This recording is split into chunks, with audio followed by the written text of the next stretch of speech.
এই যে পাজলটা, এই পাজলটা তিনটে ফিগার দিয়ে আছে। ফার্স্ট ফিগারে আছে 11, 9, এখানে 40। সেকেন্ড ফিগারে 15, 7 এবং 76। থার্ড ফিগার আছে 25, 21 এবং কোশ্চেন মার্ক। এটা টেট এক্সাম 24 এসেছিল এবং এর অপশনও গিভেন আছে 180, 182, 184, 186। দেখা যাক এই প্যাটার্নটা কিভাবে করা আছে, সেটা জানলেই এইটার অ্যান্সার আমরা পেয়ে যাব। তা ফার্স্ট ফিগারটাতে আমরা দেখছি, ফার্স্টেরটাতে যদি আমরা এইভাবে করি 11 প্লাস 9 ইন্টু 11 মাইনাস 9, 11 প্লাস 9 কত হয়ে যায় 20, 20 আর এটা কত 2, কত হয় 40। এই যে 40 আমাদের মিলে গেল।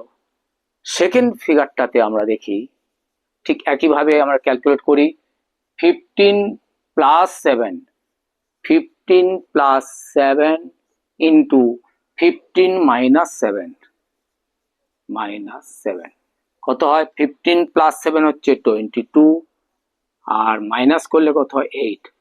তাহলে 8 কে যদি আমরা ইন্টু করি 2 মানে 22 দিয়ে 16, এই যে 16, 1 ক্যারি 16, 70, 176, 176।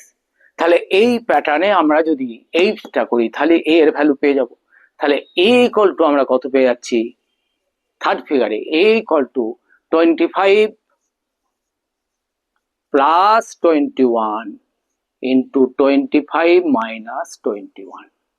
25 প্লাস 21 কত হয় আমাদের 46 ইন্টু এটা মাইনাস করলে কত হয় 4।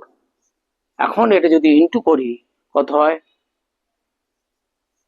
4, 24, 16, 18, 184। তার মানে এখানে কত এসে যাচ্ছে 184, 184 তিন নম্বরে আছে।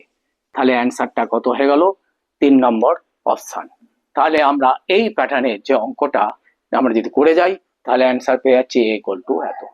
তাহলে এটা যদি ভালো লাগে সাবস্ক্রাইব করো চ্যানেলে। এরকম টাইপের প্রবলেম থাকলে পাঠিও।